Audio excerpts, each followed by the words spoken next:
but we're still to see a super app come out of India, right? And I'm quite interested in what that potential could be, whether it's finance, where people have tried it, or say home services. I'm thinking in India we're still a way away from it. Consolidation is still far for us, but there could just be. I mean, if it can happen in China, why not here?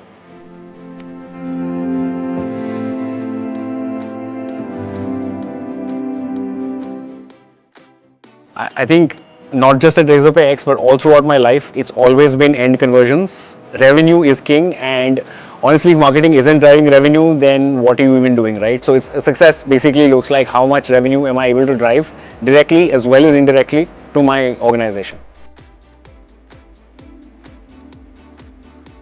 See, India obviously, as all of us know, we skipped the PC or laptop generation, right? And we went straight to mobile. The fact that everybody has one in their hand is the most exciting thing. That means no matter if you're NCCS A or D, I'm able to reach you, I'm able to engage you, and I'm able to have your opinion in live, right? And that is really important across B2B and B2C. So I think that's the most exciting thing. The fact that we're able to reach pretty much anyone in India today through mobile is, I would say, the most important thing for me. I think it's probably one of the top three things, with the top three things being the fact that do they really see value in the product, is the price right, and then finally is the convenience bit about the mobile experience, right? If your job as a marketer is to make it as simple as possible, but there's a flip side as well to it, right? A very interesting thing is for a lot of products which have high involvement, you actually want to build in some sort of friction, which is good friction, which is then letting you know more about them, craft journey.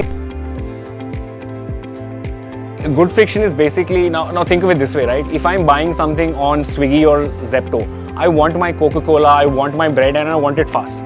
I want as little friction as possible. I know what I want, give it to me, let me pay, and show me how fast that thing's coming to me.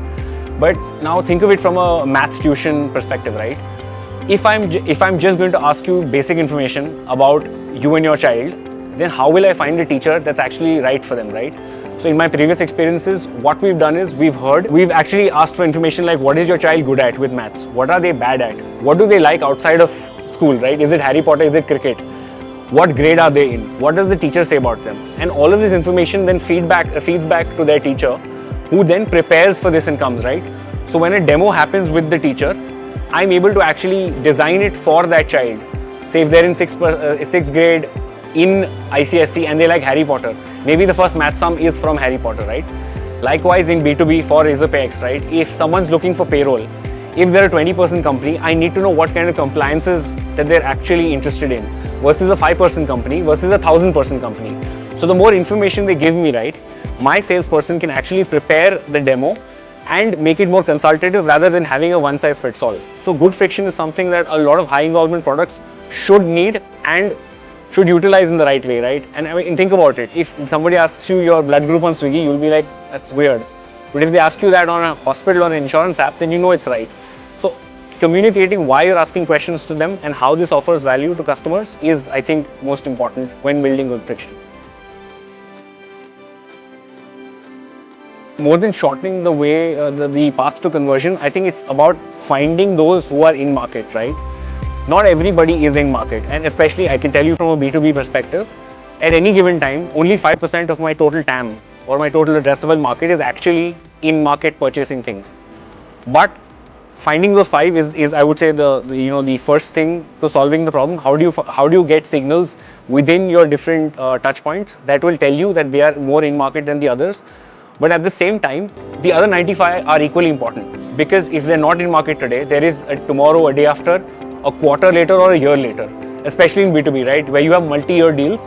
You have to find a way to keep these 95 engaged as well, right? And it's not about spamming them, but it's about offering them things that they can't get, right? So I think the 4 rules that I give to my own content team within my organization is create content that is solving a real problem for them.